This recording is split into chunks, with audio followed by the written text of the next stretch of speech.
श्री कृष्णाय नमः। श्री गोपी जनवल्लभाय नमः। श्रीमद आचार्य चरण कमलेभ्यो नमः।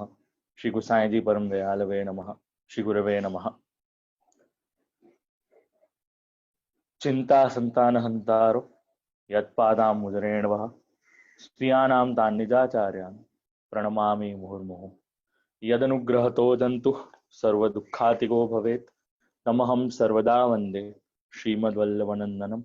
अज्ञानतिमिरान्धस्य ज्ञानाञ्जनशलाकया चक्षुरुन्मीलितं येन तस्मै श्रीगुरवे नमः। नमामि हृदये शेषे लीलाक्षिराब्धिशायनं लक्ष्मीसहस्रलीलाभिः सेव्यमानं कलानिधिं चतुर्भिश्च चतुर्भिश्च चतुर्भिश्च त्रिभिस्तथा षड्भिर्विराजते योऽसौ पञ्चदा हृदये मम। नमो भगवते तस्मै कृष्णायाद्भूतकर्मणे रूपनाम विभेदेन जगत्क्रीडति यो यतः। अंशोऽयं मम जीवो जगति प्रकृतेर्मेत्स्य परार्जगति जन्म जरा मरणानि शरीरे न च जीवेचिति मात्ररसे मच्चित्तो भव मद्भक्तो भव मत्कृतिमात्रपरोऽपि त्वं वाक्यशतानि वदन्तं प्रणमत गोपालं जगतीपालम्।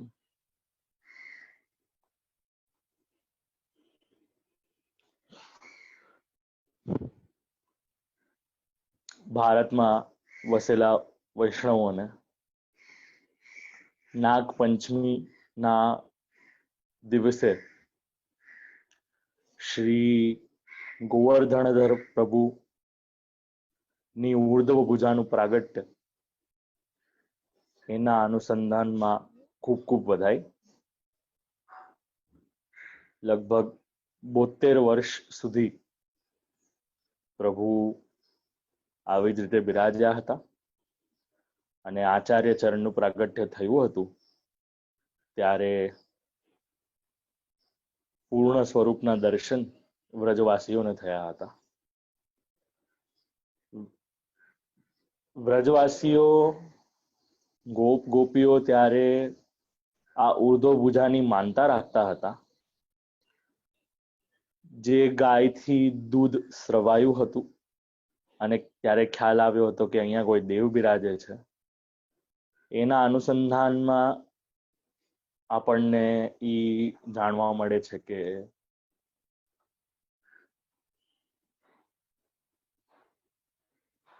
ગાય જઈને સ્રવ્યું જોયું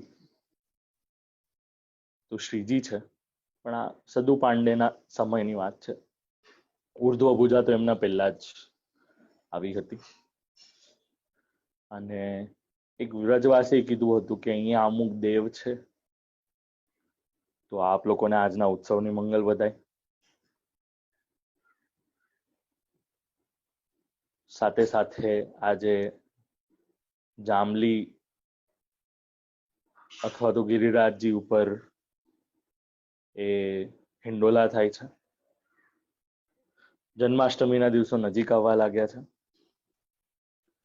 જન્માષ્ટમીના દિવસો નજીક આવ્યા છે અને આપ લોકોનો આગ્રહ હતો કે શ્રાવણ માસ છે,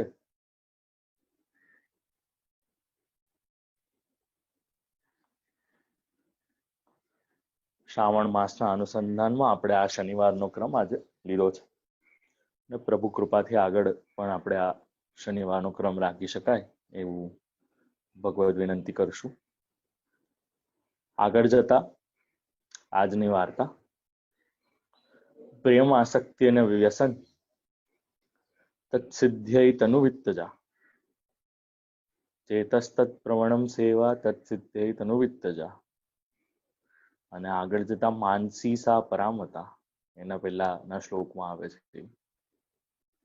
તો આ બે પ્રકાર આપણે સમજવાનો પ્રયત્ન કરીશું.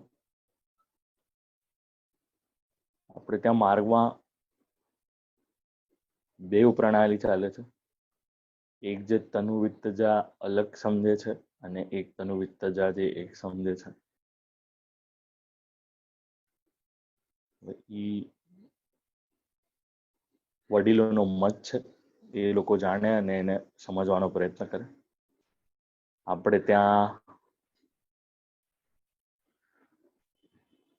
હા, હું થોડું આજે ધીરું બોલી રહ્યો છું, તો આપ લોકોને જો શ્રવણ કરવામાં જો તકલીફ થઈ રહી હોય તો મને જણાવવા વિનંતી છે. તો આજે પ્રેમ, આસક્તિ અને વ્યસન છે,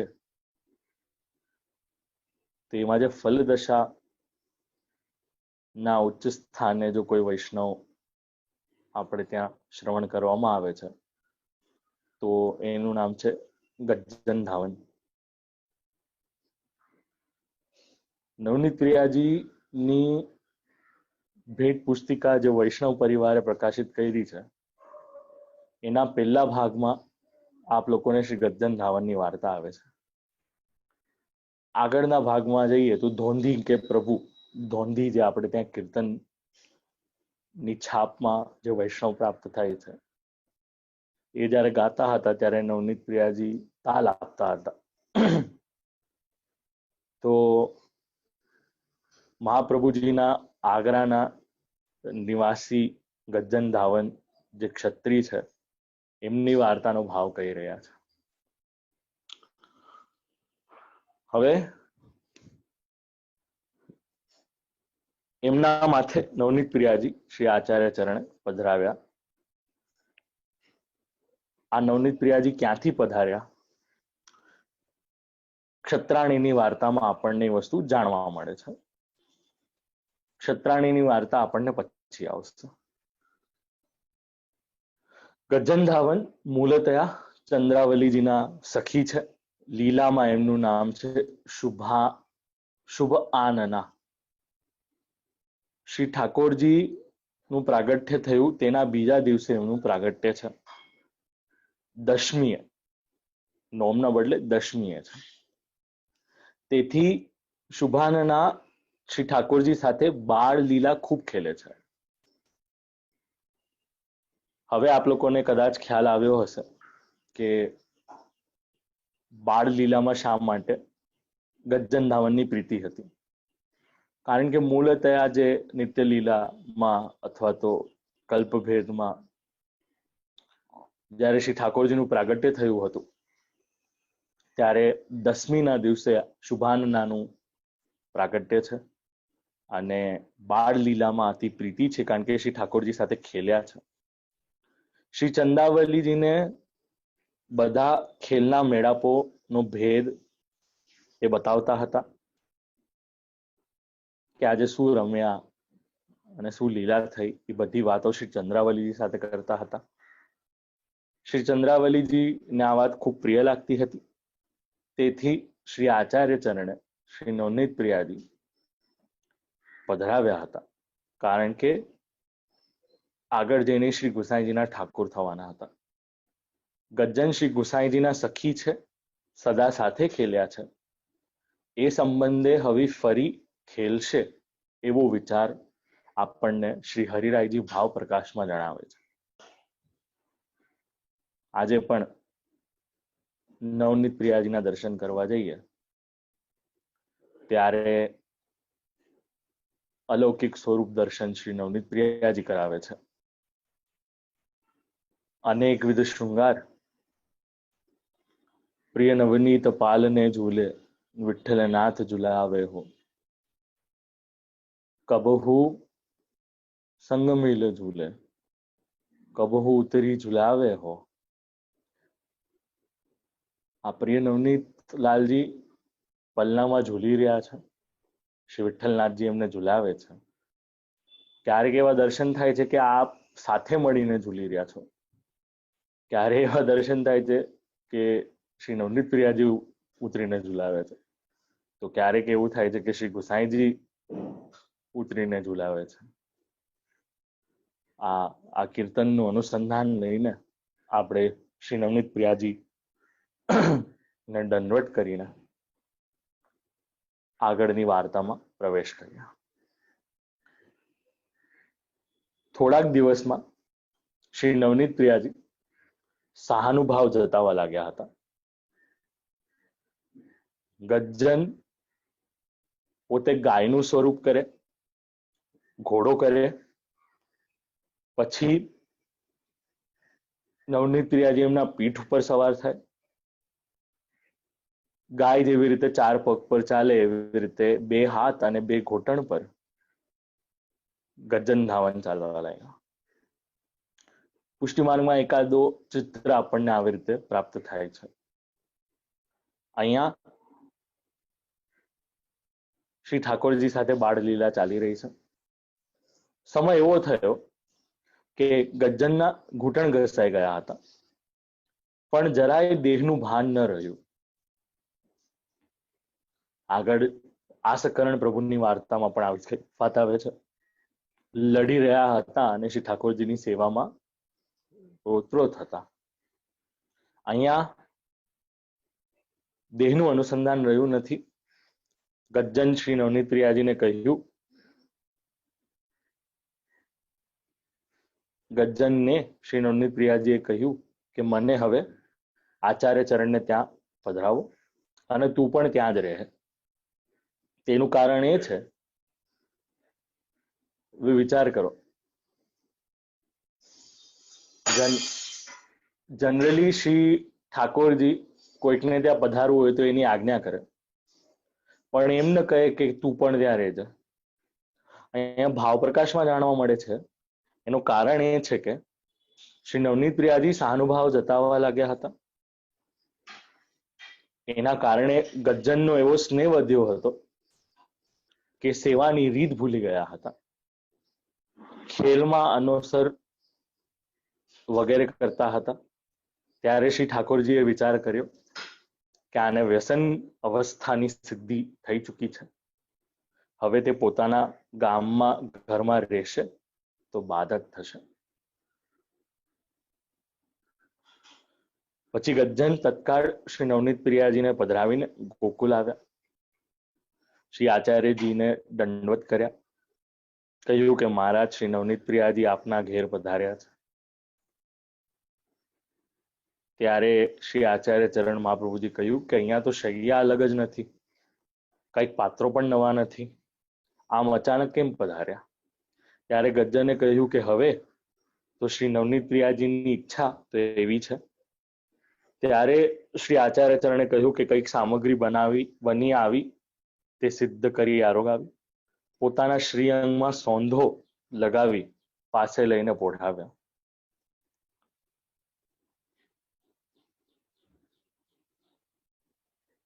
હવે ભાવ પ્રકાશમાં અહીંયા આપણને વસ્તુ સમજવા મળે છે કે સોંધો લગાડવાનું કારણ અત્તર વગેરે સુગંધ શ્રી સ્વામિનીજીના શ્રીઅંગમાંથી ગંધનો સ્નેહ સ્વરૂપે આવે છે.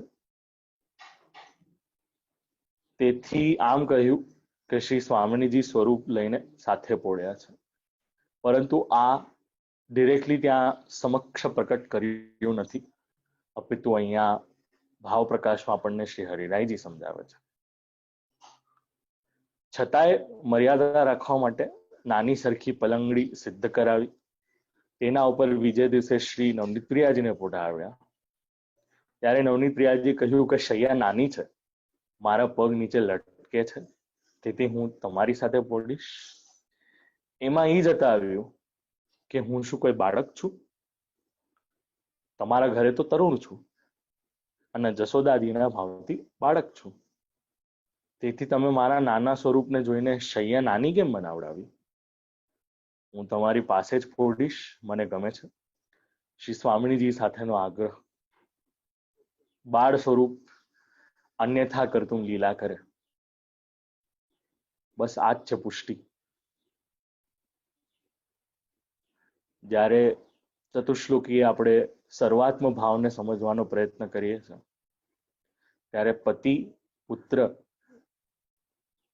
બે ભાવોથી સેવા કરવાની આવે છે.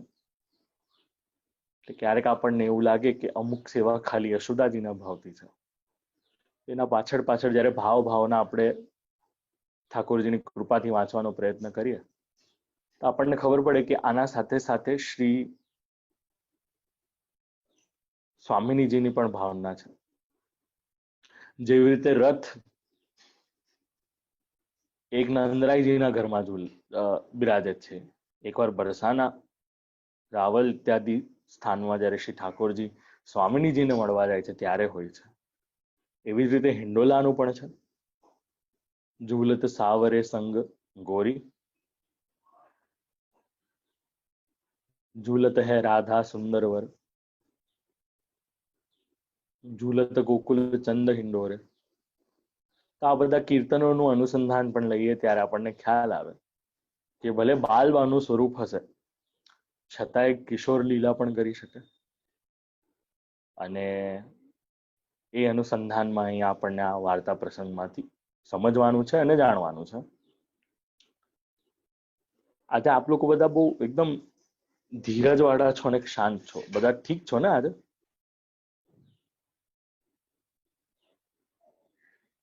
કે ગજનધાવનજીના વાર્તામાં બધા એટલા ઓતપ્રોત થઈ ગયા છો કે નવનીત પ્રિયાજી થી મન હલી જ નથી રહ્યું.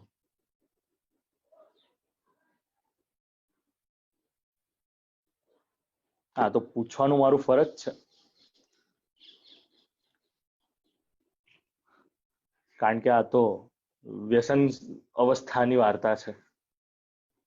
વ્યસન અવસ્થાની વાર્તા આવે તો થઈ શકે કે આપણને નિદ્રા તંદ્રા કઈ પણ આવી શકે. આપણે પોતાનું દેહાનુસંધાન ભૂલીને પણ સૂઈ જઈએ.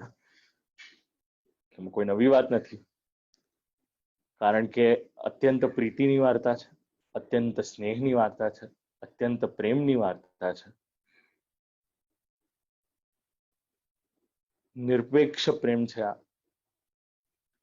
એવું નથી કે ગજનધાવને બહુ સમય લગાડ્યો હોય. ઠાકોરજીની આજ્ઞા થઈ ત્યારે તરત કાર્ય કર્યું છે. આચાર્ય ચરણે ફરી સોંધો શ્રીઅંગ પર લગાડ્યો, પાસે પોઢાડ્યા. સવારે આચાર્ય ચરણ મહાપ્રભુજીએ મોટી શૈયા સિદ્ધ કરી, તેના ઉપર પોઢાડ્યા. નવનીત પ્રિયાજીએ પ્રભુ આચાર્ય ચરણને કહ્યું કે હું તમારી પાસે જ પોડીશ. આચાર્ય ચરણે વિનંતી કરી કે લૌકિક મર્યાદા રાખવી જરૂરી છે. વળી તમારી પાસે સ્વામિનીજીના વસ્ત્રાભરણ વગેરેનો સાજ બધો રાખી શ્રી સ્વામિનીજીના સ્વરૂપથી હું જ છું આવું આચાર્ય ચરણ પ્રભુ પોતે કહેતા હતા. આપણે ત્યાં શ્રી સ્વામિનીજીનો ક્રમ શૈયા મંદિર પાસે હોય છે અને વૈષ્ણવને એટલો શીખવાડવામાં આવતો નથી, કારણ કે શ્રી સ્વામિનીજીનો અપરાધ જો વૈષ્ણવથી થાય તો ગુરુ અને શ્રી ઠાકોરજી પણ આપણાથી અપ્રસન્ન થાય. એના કારણે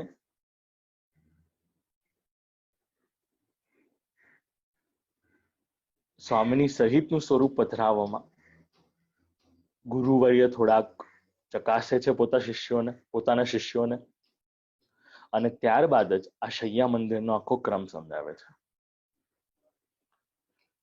હવે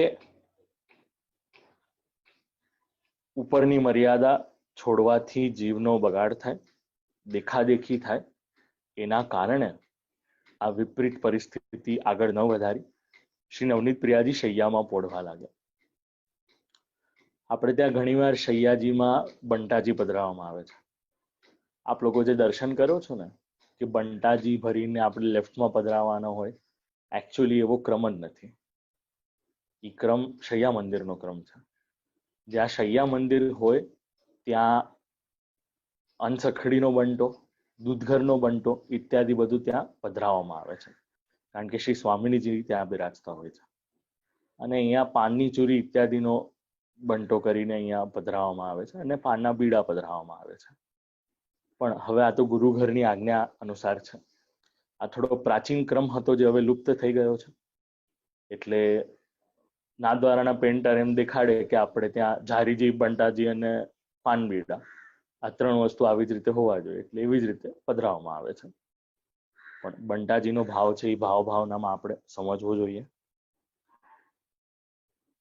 અવસર મળશે ત્યારે આ ભાવના સમજવાનો પ્રયત્ન કરીશું. અને એક વસ્તુ ફરી આપ લોકોને કહી દઉં, હું કહું છું એનો મતલબ એમ નથી કે એ જ છે. અલગ ઘરોમાં અલગ અલગ ભાવ પ્રકાશિત થાય છે. પંચમ ઘરમાં આગળ જ્યારે નારાયણદાસ બ્રહ્મચારીની વાર્તા આવશે ત્યારે આપણે સમજવાનો પ્રયત્ન કરીશું કે આગળ જતા લાસ્ટ 150 વર્ષમાં શ્રી ગોકુલચંદ્રમાજી સેરાનો શૃંગાર અંગીકાર નથી કર્યા. હવે ઘણાનું ઇન્ટરપ્રિટેશન એવું છે કે બ્રહ્મચારીના સેવ્ય છે એટલે, પરંતુ બ્રહ્મચારીના જો સેવ્ય હોત તો 150 વર્ષ પહેલા તો સહેરા અંગીકાર કર્યા હતા. ચંદ્રમાજી કેવલ 4 વાર વેણુ અંગીકાર કરે છે ઇત્યાદિ આખો ક્રમ આપણે પછી જાણવાનો પ્રયત્ન કરશું. હમણાં લાડીલે લાલ શ્રી નવનીત પ્રિયાજીના અનુસંધાનમાં આપણે રહીએ. ગજ્જન મંદિરના દ્વારે રહેતા, સેવા સમયે સન્મુખ બેસી રહે, અનુસરમાં પણ મંદિરમાં જ રહે.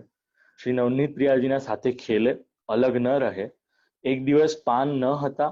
અક્કાજીએ ગજ્જનને કહ્યું કે પૈસા લઈ જાઓ, પાન લઈને આવો. ભાવપ્રકાશ ગજ્જન અક્કાજીને કહી ન શક્યા કે હું નવનીત પ્રિયાજીથી દૂર રહી શકું. મારાથી હળી ગયા છે, મળી ગયા છે, ખેલી રહ્યા છે. એ સિદ્ધાંત જણાવ્યો કે ઠાકોરજી વૈષ્ણવ સાથે બોલે, પાસે રાખે તો પણ ગુરુ આજ્ઞા તો ગુરુ આજ્ઞા છે, એને માથે ચડાવીને કાર્ય કરવું. એ કાર્ય ન કરે તો ધર્મ જાય, કરે તો ધર્મ રહે. ઠાકોરજી પણ પ્રસન્ન થાય. તેથી ગજ્જન ગયા, પરંતુ શ્રી નવનીત પ્રિયાજી પણ રોક્યા નહીં. વૈષ્ણવોનો ભાવ જોવા માટે પછી ગજ્જન પાન લઈને બહાર આવે. પાન લેવા ગયા. બહાર નીકળીને જ વિરહ એટલો બધો થયો કે એક દુકાન પર પડી રહ્યા, કેમ કે વ્યસન અવસ્થા પ્રાપ્ત થઈ હતી. આચાર્ય ચરણ સાથે કોઈ ભગવદીય જે ભાવમાં મગ્ન રહે તેમની સાથે જ બોલે, એમના સાથે જ મળે, બીજા સાથે બધો દેહ સંબંધ છૂટી ગયો હતો. અલૌકિક સામર્થ્ય આપણને પ્રાપ્ત થાય છે.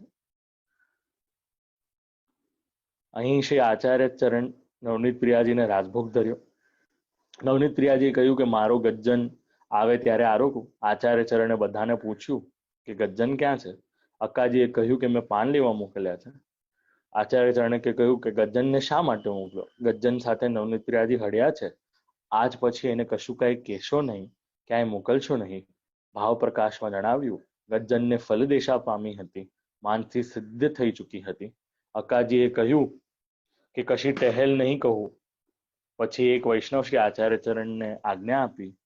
આચાર્ય ચરણને એ વૈષ્ણવને આજ્ઞા આપી કે ગજ્જનને ઝટ મોકલી આપો, દુકાન પર પડ્યો છે, તમે પાન લઈ આવો. પછી વૈષ્ણવ જોયું તો બારણા પાસે જ એક દુકાન પર પડ્યા હતા. ઝટ જાઓ, તમને આચાર્ય ચરણ બોલાવે છે. આ સાંભળીને જે વિરહ હતો એ ઉતરી ગયો. દોડીને આવ્યા. નવનીત પ્રિયાજી કહ્યું કે બાબા ભોજન કેમ નથી કરતા? ત્યારે નવનીત પ્રિયાજી કહ્યું કે તું આવ્યો, હવે ભોજન કરીશ. આ પ્રકારે ગજ્જન અને નવનીત પ્રિયાજીનો જે સ્નેહ હતો એ આપણને સમજવા મળે છે. ગજ્જન આવા ભગવદીય હતા. વ્યસન અવસ્થા સર્વોપરી છે, જેમાં શ્રી ઠાકોરજી વશ થાય છે. કુંબનદાસજીએ પણ ગાયું છે, જોપે વિરહ પરસ્પર વ્યાપે, તો કછુ જીય બની આવે. આવી ગજ્જન ધાવનની પરસ્પર પ્રીતિ લાડેલે લાલ શ્રી નવનીત પ્રિયાજીના શ્રી ચરણમાં આપણે સમર્પિત કરીએ છીએ. આપણે ત્યાં કીર્તન પ્રણાલીમાં હિંડોલા અને ડોલ અને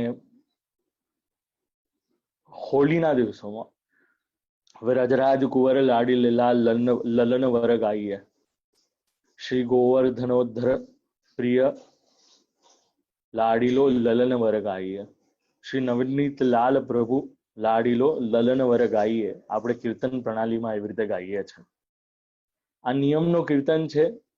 જ્યારે ગુસાઈજીની અષ્ટપદી ગવાતી હોય એના પહેલા ગવાય છે. અમુક ઘરોમાં હિંડોળાની આલાપચારી શરૂ થવાની હોય, તેસોઈ વૃંદાવન, એના પહેલા પણ ગવાય છે. તો આવા લાડીલે લાલ શ્રી નવનીતલાલજી, એમના શ્રીચરણમાં આપણે નતમસ્તક દંડવત પ્રણામ કરી આજની વાર્તા નારાયણદાસ બ્રહ્મચારીની વાર્તામાં પ્રવેશ કર્યા.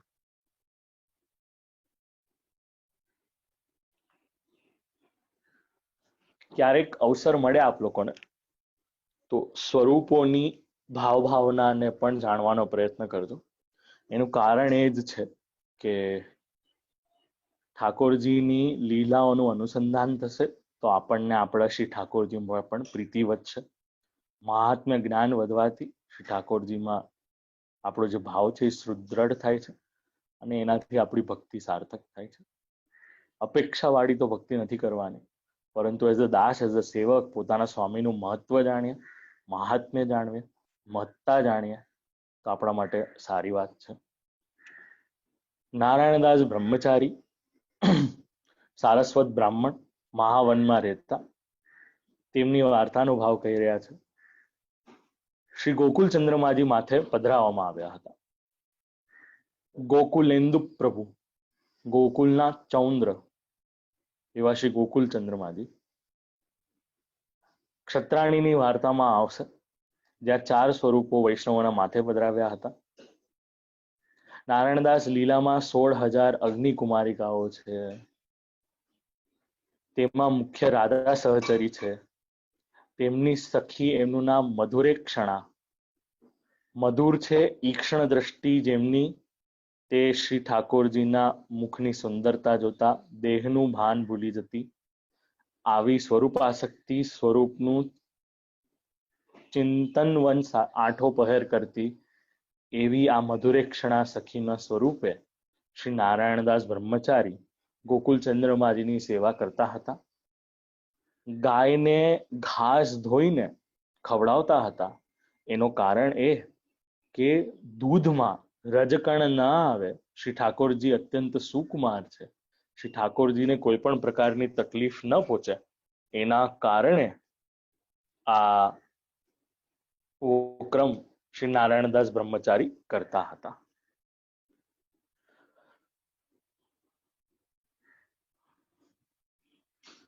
દૂધમાં તો કરે જ કરે, એટલે આપણને એવું લાગે કે ખાલી દૂધમાં કરવાનું. જી ના, શાક સામગ્રી જળ બધામાં ચોકસાઈ રાખતા હતા, કારણ કે પ્રભુને કોઈ પણ વસ્તુમાં દુઃખ ન થાય. પહેલાના સમયમાં પ્યોરિફિકેશન માટેના સાયન્ટિફિક પ્રોસેસીસ ઘણા ઓછા હતા, એટલે વસ્ત્રથી જળને ગાળવામાં આવતું હતું. જલથી આપણે જલનું મહાત્મ્ય છે, અને એમાંનું એકાદું મહાત્મ્ય છે ને હાથ ખાસા કરવાના માટેનું છે. એટલે જેને પણ આ પેપર સંસ્કૃતિ બહુ ગમી ગઈ છે,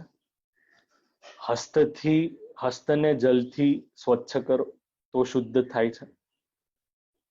અને જમણા હાથેથી જમ્યા હો અને ચમચીથી ખાધું હોય છતાંય જલથી પોતાના શ્રી હસ્તની સ્વચ્છતા, શુદ્ધતા અનિવાર્ય છે. નારાયણદાસ ત્યાગ દશામાં રહેતા, ઉત્તમ પ્રકારે ભિક્ષા લેતા, કોરું અન્ન જુદું કરે, માંગે ઘરે આવે તેમાં ગુજારો કરતા. નારાયણદાસ પગ ધોવા માટે જ્યાં ત્યાંથી માટી લે ત્યાં ત્યાં દ્રવ્ય દેખાતું હતું. તેના પર માટી નાખી દઈ ચાલી નીકળતા, પણ દ્રવ્ય અડકતા ન હતા. એક દિવસે રાત્રે એમના ખાટલાની આસપાસ ઘણું બધું દ્રવ્ય જોવા મળ્યું. ગોકુલ કે ચંદ કી જય હો. એક દિવસ રાત્રે ખાટલાના આસપાસ દ્રવ્ય ઘણું ફેલાયું. સવારે તે જોઈને ભત્રીજીને કહ્યું કે ઘરમાંથી બગાડ પડ્યો છે, તેને વાળીને જોડીને ઘરના બહાર કાઢો.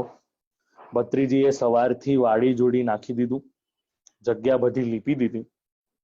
એનો આશય નારાયણદાસ બાળપણથી બ્રહ્મચર્ય ધારણ કરી દ્રવ્ય મેળવવાનો ઉપાય કર્યો હતો, પણ દ્રવ્ય કંઈ મળ્યું ન હતું. પછી 40 વર્ષના થયા ત્યારે આચાર્ય ચરણના સેવક થયા. બીજી વસ્તુ એ જણાવી છે, આપ લોકો જે પોતાની યુવા પેઢી માટે ચિંતા કરી રહ્યા છો, જો શ્રી ઠાકોરજીને અંગીકાર કરવાના હશે તો કોઈ પણ ઉંમરે કરશે. અહીંયા 40 વર્ષની ઉંમરે શ્રી આચાર્ય ચરણના સેવક થયા છે. કોણ? તો કે નારાયણદાસ બ્રહ્મચારી. જો પોતે જાણવાનો પ્રયત્ન કરશો તો આવતી જનરેશનને આપી શકશો. જો પોતે જ નહીં જાણવાનો પ્રયત્ન કરો તો આવતી જનરેશનને આપી શકશો કે નહીં, કે એનો પણ એક બહુ મોટો પ્રશ્ન છે. અને હવે સાધનો પણ સારા છે, યુટ્યુબની પણ પરિસ્થિતિ અને અવસ્થા છે. સત્સંગ કોઈ પણ સમયે સુલભ થયું છે, પરંતુ આજ્ઞા અને વાર્તાલાપ બેમાં ફરક પડે છે. આ રામ રાજ્યનો સમય પણ નથી, કારણ કે જો દુર્યોધનને પણ કઈક વસ્તુ સમજાવી હોત તો એના પણ ગળે ઉતરી હોત, પણ એને પણ નથી ઉતરી. જો એ દ્વાપર યુગમાં એવી દશા હોઈ શકે છે, તો આ તો કલયુગ છે, વિપરીત સમય છે. આપ લોકોની એક જનરેશન નીચે અથવા તો બીજી જનરેશન નીચે પણ આ સંસ્કારનું સિંચન કરવું હશે, જો આ ભક્તિના બીજ રોપવા હશે, જો આપણી સંસ્કૃતિ અને ધરોહરને આગળ વધારવી હશે, જો આ પુષ્ટિપત પ્રચાર કરવો હશે, અને જો આ સિદ્ધાંતોને હૃદયારૂઢ કરવા હશે, તો એના માટે પ્રયત્ન કરવા જરૂરી છે. અને એ પ્રયત્ન ફોર્સથી નહીં, અપિતુ ફ્રેન્ડશિપથી આવી શકે એમ છે. It's all about a mutual conversation that you as a matured personality can take along with your children or grandchildren and try to have a conversation with them instead of imposing things on them. કુદરતનો નિયમ છે, કોઈ પણ વસ્તુ impose કરવામાં આવે છે એ ફલીભૂત થતી નથી. મારી જ વાત કરી લો, લોકડાઉન મૂકવામાં આવે પણ મને થોડોક લોકડાઉનથી ઉપર નીચે થવાનો છે મારામાં એવું. You rather explain the concept behind things, you rather explain the principles that you follow, you make them understand that it's beyond the space of your materialistic expectation, it's beyond your expectation of having a serene mind by just meditating or following spirituality, which is your own experience. Well, let me tell you one thing. Despite having all of these religious backgrounds or understandings, at the end of the day, the feeling, the experience is absolutely private and customized. જે ગજ્જન ધાવનને feel થયું છે એ કદાચ નારાયણદાસ બ્રહ્મચારીજીને નહીં થયું હોય, અને જે નારાયણદાસ બ્રહ્મચારીજીને થયું હોય એ કદાચ આપણને પણ નહીં થાય. યથા મતિ યથા કૃપા યથા પરિશ્રમ યથા મનોરથ, શ્રી ઠાકોરજીને જેવી રીતે આપણી સેવા અંગીકાર કરવી હશે તે કરશે, પરંતુ એઝ અ જીવ આપણે પ્રયત્ન કરવો એ ખૂબ જ અનિવાર્ય છે. અને યાદ કરી લેજો ગદાધર દાસજીની વાર્તા, માધવદાસજી જે વૈશ્યા રાખતા હતા એવાને પણ વૈષ્ણવ કર્યા હતા. તો આપણા સંતાનો અને એમની સંતતિઓ તો સંસ્કારી છે, સારા માનવ છે, તો સારા મનુષ્યને સારા વૈષ્ણવ કરવા માટેનો પ્રયત્ન વૈષ્ણવોએ લેવો જોઈએ અને ખરેખર જોઈએ. આગળ જતા આચાર્ય ચરણના સેવક થયા હતા, સ્વરૂપનું જ્ઞાન થયું હતું, દ્રવ્યને અગ્નિની વિષ્ટા એટલે બગાડ પણ કહે છે એવું જાણવા લાગ્યા.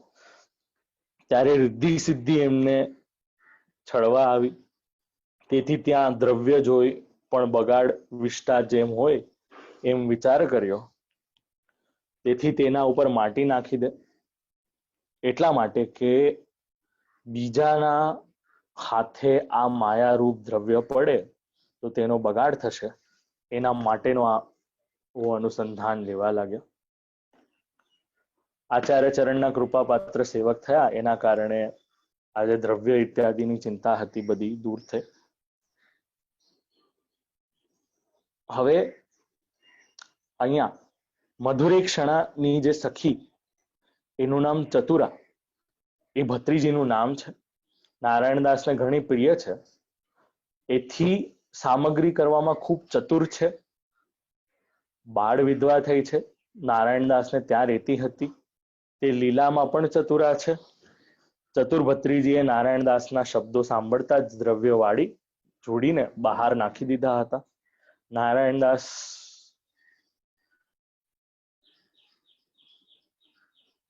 કહ્યું કે જ્યાં જ્યાં બગાડ થયો છે ત્યાં ત્યાં લીપી દીધું. આવી બુદ્ધિ ભત્રીજીને જોઈ શ્રી ઠાકોરજી એનાથી ખૂબ પ્રસન્ન થયા અને આ રીતે બંને શ્રી ગોકુલચંદ્રમાજીની સેવા કરતા હતા. એક દિવસ નારાયણદાસ નાઈને શ્રી ઠાકોરજીને મંગળા ભોગ ધરી શૃંગાર કરી શ્રી ઠાકોરજીની મુખચંદ્રની શોભા નિરખી રહ્યા હતા, દર્શન કરી રહ્યા હતા અને ઘણી વાર સુધી જોઈ રહ્યા અને પૂછ્યું કે મહારાજ આ ઘટા ક્યાં વરસ છે? ત્યારે શ્રી ઠાકોરજીએ પ્રસન્ન થઈને કહ્યું શ્રી રઘુનાથજી ઉપર વરસ છે. ત્યારે નારાયણદાસ ખૂબ પ્રસન્ન થયા. રઘુનાથજી કોણ? તો એનો અર્થઘટન આપણે અહીંયા સમજીએ.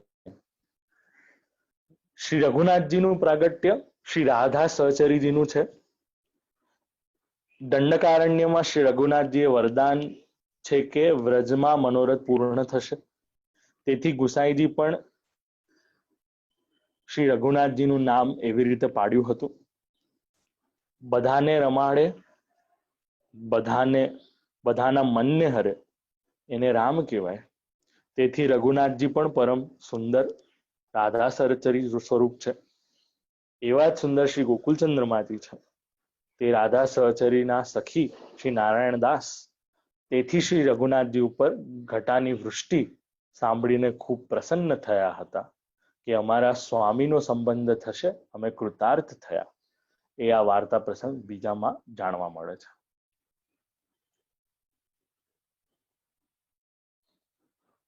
તો જરાક રામચંદ્રજીની વાત આવી છે તો મારે એક વસ્તુ આપ લોકોને પૂછવી છે. કયું રામાયણ વાંચવાનું?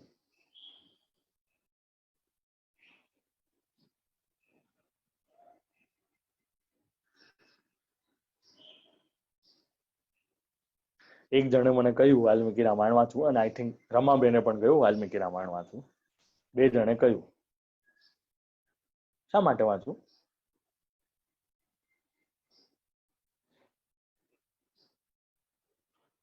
ગાયત્રી મંત્રના 24 અક્ષર દર 1000 શ્લોકે આવે એવું આ રામાયણ પ્રથમ કાવ્ય, આદિ કાવ્ય. અને આપણે ત્યાં રામાયણ એક નથી, એવું કહેવાય છે રામાયણમ અનંતમ. રામાયણ અનંત છે અને એની સંખ્યા માટે શાસ્ત્રાર્થ પ્રકરણમાં મહાપ્રભુજીએ ખૂબ સુંદર આજ્ઞા કરી છે. એનો વિસ્તાર કરતો નથી, આપ લોકોને સમય મળે ત્યારે વાંચી લેજો. આગળ જતા એક દિવસે નારાયણદાસ શ્રી ઠાકોરજીને રાજભોગ ધરી બહાર બેઠા હતા. હૃદય ભરાઈને આવ્યું. ભત્રીજીને કહ્યું કે શ્રી ઠાકોરજી કયા પ્રકારે આરોગતા હશે? હા, વાર્તા પ્રસંગમાં આપણને જાણવા મળે છે વાલ્મીકી રામાયણનો પાઠ કર્યો છે. સોરી, બેઠક ચરિત્રમાં. ત્યારે હૃદય ભરાઈને આવ્યું. ભત્રીજીને પૂછ્યું કે શ્રી ઠાકોરજી કયા પ્રકારે આરોગતા હશે. આવું વિચારવા લાગ્યા. ત્યારે ભત્રીજીએ કહ્યું કે તમે આવું શા માટે વિચારો છો? આચાર્ય ચરણના સાધારણ સેવક શ્રી આચાર્ય ચરણની કાનીથી ભોગ ધરે છે તો આરોગ્ય છે. આપ તો શ્રી આચાર્ય ચરણના કૃપા પાત્ર છો, તમારું સમર્પિત તો આરોગ્ય જ ને. ત્યારે નારાયણદાસે દીકરીને કહ્યું કે દીકરી સાંભળ, શ્રી ઠાકોરજી સારી પેઠે આરોગ્ય ત્યારે જાણવા જ્યારે કોઈ વૈષ્ણવ અચાનક આવી મહાપ્રસાદ લે, ત્યારે જાણવા કે શ્રી ઠાકોરજી સારી પેઠે આરોગ્ય છે.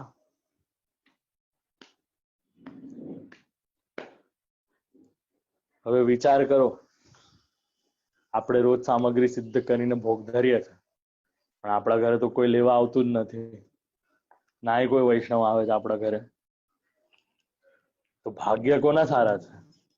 નોન ટેકનોલોજીના કે ટેકનોલોજીના? હવે તો આપના ટાઈમમાં તો ટેસ્લા આવી ગઈ છે, ઘરે પહોંચવું તો એકદમ સરળ છે. લોકડાઉનની પરિસ્થિતિ, આ ઠાકોરજી પૂરો ક્રોધ આપણા પર કાઢી રહ્યા છે. આપણી હમણાં સેવા પણ અંગીકાર કરી રહ્યા છે અને છતાંય પોતાની પ્રસન્નતા જણાવી પણ નથી રહ્યા. આ વિપરીત સમય છે. અકર્તુમ અન્યથા કર્તુમ કરતા ભગવાન છે. આ તો સ્નેહ છે ને એટલે આપણી સેવા અંગીકાર કરે છે, ને તરી પણ ન કરતા હોત. ભાવ પ્રકાશમાં જણાવ્યું કે ભોગ ધરીએ તો તે આરોગ્ય છે, પણ અચાનકનો ભાવ એ છે કે વૈષ્ણવ નોતર્યા હોય ત્યારે તો વૈષ્ણવના ભાવથી અધિક સામગ્રી થાય, ત્યારે તો વૈષ્ણવના શ્રી ઠાકોરજી વૈષ્ણવના ભાવથી આરોગ્ય છે, પણ નોતર્યા ન હોય ત્યારે નિત્ય જે આપણા ઘરે થતી હોય તેટલી સામગ્રી થાય, તેમાંથી વૈષ્ણવોને લેવડાવીએ તો આપણા ભાગમાંથી વૈષ્ણવોએ લીધું એમ તો શ્રી ઠાકોરજીનો બધાને મહાપ્રસાદ આપે છે. આમ કહી વૈષ્ણવ માટેની પ્રીતિ દેખાડી. અચાનક વૈષ્ણવ આવે, વૈષ્ણવ પર પ્રેમ થાય, પોતે ભૂખ્યો રહે, વૈષ્ણવને ભાગ્ય જાણી લેવડાવે તો ઠાકુર આરોગ્ય જાણવા. શિક્ષાપત્રમાં પણ એ બાબતની આજ્ઞા આવે છે. તદીયાશ્ચેત સ્વતુષ્ટ તુષ્ટાસ્તુષ્ટ કૃષ્ણો ન સંશય. એ પ્રકારે તદીય સંતુષ્ટ થાય ત્યારે શ્રી કૃષ્ણ સંતુષ્ટ પ્રસન્ન થયા જાણવા. આ પ્રકારે નારાયણદાસના હૃદયમાં અનિવર્ચનીય, ન વર્ણવી શકાય એવી નિવર્ણનીય, જે વર્ણવી ન શકાય એવી પ્રીતિ વૈષ્ણવો માટે હતી. આગળ જતા એક વાર્તા આવશે કે તમે જલ્દી ગોબર લઈ આવજો ને તો બીજા વૈષ્ણવો ચોરી કરી લેશે, અને ત્યારે મહાપ્રભુજી ઘણા અપ્રસન્ન થાય છે. અહીંયા એનાથી જ વિપરીત કઈક દશા શ્રી નારાયણદાસ બ્રહ્મચારીજીની છે. વળી એક સમયે શ્રી ગોકુલ ચંદ્રમાજીના શૃંગાર થઈ રહ્યા હતા. શૃંગાર ભોગ કરી ખીર સિદ્ધ કરી હતી. થાળમાં પધરાવ્યો એટલામાં એક વૈષ્ણવ વધાઈ આપી કે ગોકુલમાં શ્રી આચાર્ય ચરણ પ્રભુ પધાર્યા છે. નારાયણદાસ ગરમ ખીર ભરેલો થાળ શ્રી ગોકુલ ચંદ્રમાજીને ભોગ ધરીને શ્રી આચાર્ય ચરણના દર્શને શ્રી ગોકુલજી જવા નીકળ્યા. તે આચાર્યજી મહાપ્રભુજી મહાવન પધારતા હતા, તેથી માર્ગમાં દર્શન થયા. નારાયણદાસે દંડવત કર્યા અને વિનંતી કરી. મહાપ્રભુજીએ કહ્યું, નારાયણદાસ, શ્રી ઠાકોરજીને શો સમય છે કે મારા શૃંગાર ભોગ ધરીને આપના દર્શન માટે આવ્યો છું. આચાર્ય ચરણે ઉતાવળ કરીને પધાર્યા. તત્કાળ સ્નાન કરી મંદિરમાં પધાર્યા. ઝારી લીધી જુએ છે તો શ્રી ગોકુલ ચંદ્રમાજી હાથ ખેંચી રહ્યા છે. શ્રી હસ્ત ખીરથી ભર્યો છે. સિંહાસન પર વસ્ત્રો પર ખીરના છાંટા પડ્યા છે. આ ખીરની વાર્તા પદ્મા રાવલ અને જગન્નાથ જોશીની વાર્તામાં પણ આવશે.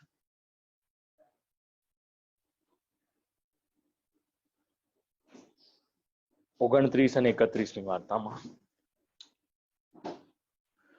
ત્યારે શ્રી આચાર્ય ચરણ ગોકુલ ચંદ્રમાજીને પૂછ્યું કે બાબા, હાથ શા માટે ખેંચી રહ્યા છો?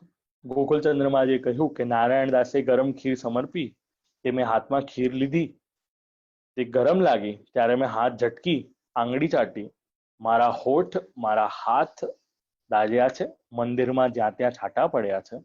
ત્યારે શ્રી આચાર્ય ચરણે શ્રી હસ્તે હોઠ જોયા તો ખૂબ જ લાલ છે. પછી ખીર પંખાથી ઠંડી કરી ભોગ સમર્પી પોતે બહાર પધાર્યા. નારાયણદાસ પર ચીડાઈને કહ્યું કે શ્રી ઠાકોરજીને ગરમ ખીર શા માટે ધરી? નારાયણદાસે કહ્યું કે મહારાજ, આપની વધાઈ સાંભળી હતી, ઉતાવળમાં ખીર સમર્પી. આચાર્યજીએ કહ્યું કે આજ પછી આવું કામ ક્યારેય ન કરીશ. આનો આશય એ, નારાયણદાસ શ્રી આચાર્યજીની વધાઈ સાંભળી પરવશ થઈ ગયા હતા. જાણ્યું કે ગરમ હશે તો શ્રી ઠાકોરજી ઠંડી કરી લેશે. પણ આપણને અહીંયા સિદ્ધાંત મળ્યો, આપણે સ્વામી નથી, આપણે સેવક છે. સ્વામીને કોઈ પણ પ્રકારનો કષ્ટ અથવા તો કોઈ પણ પ્રકારની તકલીફ દેવાય નહીં. એના અનુસંધાનમાં આપણને આ વાત અહીંયા જાણવા મળે છે.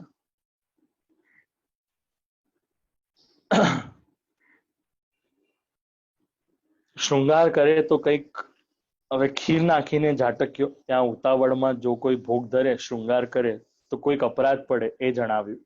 એટલે કોઈ પણ વસ્તુમાં આપણે ઝટપટ આવી રીતે કરવું નહીં, જેના કારણે શ્રી ઠાકોરજીને આવો પરિશ્રમ થાય.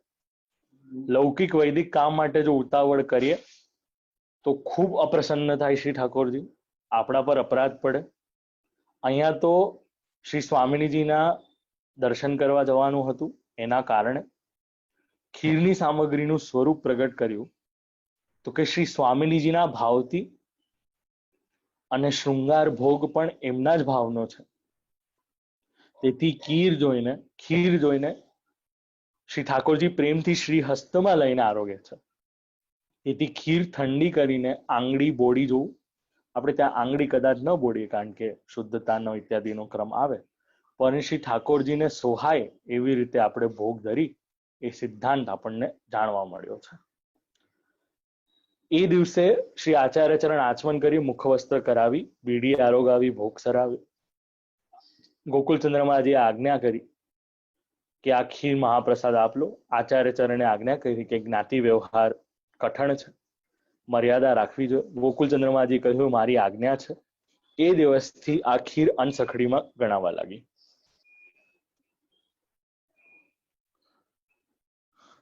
હવે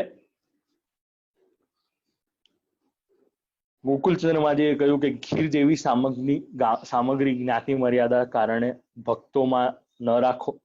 ત્યારે આરોગ્ય તે દિવસથી આ ખીરની સામગ્રી અનસખડીમાં આવવા લાગી. તેનું અને અનસખડી ની સામગ્રીઓ જ્યારે અન્નકૂટમાં ધરાતી હોય ને ત્યારે ખીર સૌથી આગળ પધરાવવામાં આવે છે. હર ઘરમાં અન્નકૂટ સાજવાનો ક્રમ અલગ છે અને હર ઘરમાં રાજભોગ ધરવાનો પણ ક્રમ અલગ છે. પોતાના ગુરુ ઘરમાંથી ક્રમ જાણવો. આપણે ત્યાં રાજભોગની થાળી સાનવાનો પણ એક ક્રમ છે, જેમાં સખડી એમાં દાળ પધરાવવામાં આવે, એને મિક્સ કરવામાં આવે, ત્યારબાદ ઘી પધરાવીને મિક્સ કરવામાં આવે અને સખડીનો અમુક ભાગને થાળી સાનવાનો આવી રીતે ક્રમ આવે છે. કારણ કે થાળી સાને તો આપણાથી એઝ અ પ્રસાદ દાળ અને ભાત મિક્સ કરીને લઈ શકાય. તો આપણે ત્યાં આ સાનવાનો એક પ્રકાર છે, એનો વિચાર કરવો. યથા યુતુ, યથા ઋતુ, યથા ઉત્સવ, યથા મહોત્સવ, યથા શરીરની સ્થિતિ, એના અનુસંધાનમાં શ્રી ઠાકોરજીને સામગ્રી સિદ્ધ કરીને ધરવાની. શ્રી ઠાકોરજીને ખીર સદાય સોહાય છે. એના થકી ઋતુ, મનોરથ, ઉત્સવ, દિવસ ઇત્યાદિનો વિચાર કરવામાં આવતો નથી અને ખીર નિત્યમાં શ્રી ઠાકોરજીને અંગીકાર કરવામાં આવે છે. નારાયણદાસ આવી રીતે ખૂબ સારી રીતે સેવા કરતા હતા. એમનો દેહ થાક્યો. એક દિવસે નારાયણદાસે શ્રી ઠાકોરજીએ નારાયણદાસને પૂછ્યું કંઈક માંગ. નારાયણદાસે શ્રી ગોકુલચંદ્રમાજીને કહ્યું કે હું તમારી પાસે કાંઈ માંગતો નથી, પણ આટલું જ માંગુ છું કે શ્રી ગુસાઈજીના ઘેર પધારી સેવા કરાવજો. તેનું કારણ એ શ્રી ગુસાઈજીના ઘર વિના શ્રી ઠાકોરજીનું સુખ નથી. ત્યારે ગોકુલચંદ્રમાજી ઘણા પ્રસન્ન થયા. કહ્યું કે મારું સુખ વિચાર કર્યો. પ્રહલાદજીએ જેવી રીતે વિચાર કર્યો તો એવી રીતે વિચાર કર્યો. પોતાનું સુખનું કાંઈક જ માંગ્યું નહીં. નારાયણદાસના ભત્રીજીનો દેહ છૂટ્યો. તેના 3 દિવસ બાદ નારાયણદાસનો દેહ છૂટ્યો. પછી કૃષ્ણદાસ સ્વામી મહાવનમાં જે હતા, નારાયણદાસના જ્ઞાતિના હતા, ગુસાઈજીના સેવક હતા, તેની પાસે કેટલાક દિવસ શ્રી ગોકુલચંદ્રમાજીએ સેવા અંગીકાર કરાવી. એ લીલામાં નારાયણદાસના સખી હતા. પછી મથુરામાં શ્રી ગુસાઈજીના ઘેર પધાર્યા. એમની વાર્તાએ સિદ્ધાંત જણાવ્યો કે બ્રહ્મચારીનો ધર્મ દેખાડ્યો. પોતાના મહાપ્રસાદની પાતળ ધરી પ્રસન્ન થવું, શ્રી ઠાકોરજી પાસે પોતાનું સુખ કદી ન માંગવું અને પ્રભુનું સુખ હંમેશા વિચારવું, આ પુષ્ટિ માર્ગની રીત સમજાવી અને આગળ જતા શ્રી નારાયણદાસની વાર્તા અનંત છે, ક્યાં સુધી કહેવાય એવો ભાવ કરી શ્રી ગોકુલચંદ્રમાજી એનું મહાત્મ્ય જ્ઞાન જાણીએ જરા. વર્ષમાં 4 દિવસ કેવલ વેણુ અંગીકાર કરે છે. રાસ સ્વરૂપ છે, રાસેશ્વર સ્વરૂપ છે. મધુરાષ્ટકમની રચના આજ શ્રી ગોકુલચંદ્રમાજી માટે કરવામાં આવી હતી શ્રી આચાર્ય ચરણે. દાન, શરદ, ગોપાષ્ટમી અને કુંજ એકાદશી, આ 4 દિવસ છે જ્યારે શ્રી ગોકુલચંદ્રમાજી વેણુ ધારણ કરે છે. શ્રી ગોકુલચંદ્રમાજીને ત્યાં રાસનો જે ક્રમ છે એ ઉતરતો ક્રમ છે. જે દિવસે રાસના દિવસો હોય, જે 5 જે 9 દિવસ કરવામાં આવે છે, ત્યાં આગલી રાત્રિનો ક્રમ અગર શયન રાત્રા 9 વાગે થતા હોય તો 4 વાગ્યામાં વિરામ કરી દેવામાં આવે છે, તાકી રાત્રિના સમયમાં શ્રી ગોકુલચંદ્રમાજી સ્વયં રાસમાં પધારે અને રાસ કરી શકે. એટલે આપણને લાગે કે જેટલું લેટ એટલું સારું, પણ ગોકુલચંદ્રમાજીનું વિપરીત છે.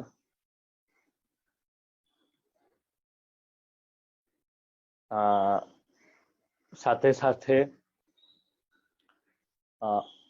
જ્યાં સુધી હું જાણું છું, શ્રી ગોકુલચંદ્રમાજીને ઘેરદાર વસ્ત્ર આવતા નથી, ચાકદાર જ આવે છે. મદન મોહનજીનું પણ એવી જ રીતે છે.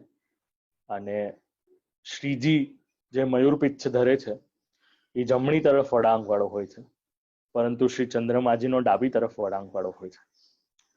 સમય છે આપ લોકોને એક નાનો પ્રસંગ કહું. વલ્લભજી નામના એક પંચમ ઘરના બાલક હતા. પહેલાના સમયમાં આઈ થિંક ઇફ આમ નોટ રોંગ જયપુર નિવાસ હતો શ્રી ગોકુલચંદ્ર મહાજીનો. અને ત્યારે શ્રી ગોકુલચંદ્ર મહાજીમાં ખૂબ આસક્તિ હતી. જેવી રીતે ગજ્જન ધાવણની વાર્તા હતી ને, એવી જ રીતે આપ લોકોને અહીંયા કહું છું. ગોકુલચંદ્ર મહાજીમાં એટલી આસક્તિ હતી. હવે ગોસ્વામી બાળકોમાં એક પરિપાટી છે કે શ્રીજીના ચરણ સ્પર્શ કરવા જાય તો એમના સમકાલીન બાળકોએ આજ્ઞા આપી હતી કે આ રીતે આપ જાઓ. ભલે એક દિવસ સમય નક્કી કર્યો કે રાત્રિના શયન કરીને નીકળશે અને બીજા દિવસે સવારે મંગળામાં પહોંચશે. તો બનવું એવું થયું કે અમુક સ્થાનો પર ઘોડા હતા. ગોકુલચંદ્ર મહાજીની રાતની શૈયા ઇત્યાદિની સેવા કરીને રાત્રિના સમયે નીકળ્યા, સવારે પહોંચ્યા, સ્નાન ઇત્યાદિ બધું કરીને શ્રૃંગાર ધર્યા હતા. હવે શ્રૃંગાર પણ એવી જ રીતે ધર્યા કે શ્રી ગોકુલચંદ્રમાજી ધર્યા છે એવી રીતે. હવે જ્યારે વેણુ ધરવાની વાત આવી ત્યારે વલ્લભજી રુદન કરવા લાગ્યા. કારણ કે શ્રીજી વેણુ ધરે અહીંયા અને ગોકુલચંદ્રમાજી વેણુ ધરે આમ આરતી કરવાના સમયે. તો જ્યારે વેણુ ધરવાની આવી ત્યારે વલ્લભજીને રુદન થવા લાગ્યું કે આ હું કોની સેવા કરવા લાગ્યો. તો તત્કાલીન જ ત્યાં તિલકાયતજી અંદર વિદ્યમાન હતા. શ્રી ઠાકોરજીએ પોતાનું શ્રીજીનું સ્વરૂપથી ગોકુલચંદ્રમાજીનું સ્વરૂપ ધારણ કર્યું. જે જમણી બાજુ દક્ષિણ બાજુ એમનું મયુરપીછ હતું એ વામ બાજુ થયું અને ગોકુલચંદ્રમાજીની આકૃતિમાં આ દર્શન આપ્યા. વેણુ અંગીકાર કરી, આરતી થઈ, વેણુ ફરી પાછી આવી ચરણ સ્પર્શ થયા અને ત્યારે તિલકાયતજીએ હાથ પકડીને આજ્ઞા આપી કે આપ પાછા પધારો, આપને શ્રી ગોકુલનાથજીમાં આસક્તિ છે. ત્યારની ત્યાર સેવા છોડીને શ્રી ગોકુલચંદ્રમાજીની સેવામાં પાછા આવ્યા. આવું રસ સ્વરૂપ શ્રી રાસેશ્વર સ્વરૂપ શ્રી ગોકુલચંદ્રમાજીનું છે, જે ગોકુલના ચંદ્ર છે. આ ઇન્દ્રિયોના આપણા અધિષ્ઠાતા છે, ગાયોના અધિષ્ઠાતા છે. ગોકુલ એ અર્થઘટન આપણે જ્યારે કરીએ ત્યારે એનું અનુસંધાન આપણને જાણવા મળે છે. આજની વાર્તાને આપણે શ્રી ગોકુલચંદ્રમાજી અને શ્રી નવનીતલાલ લાડીલે લાલના શ્રી ચરણમાં સમર્પિત કરીએ અને આજના વાણીને અહીંયા વિરામ આપીએ છીએ. શ્રી કૃષ્ણ અર્પણમસ્તુ.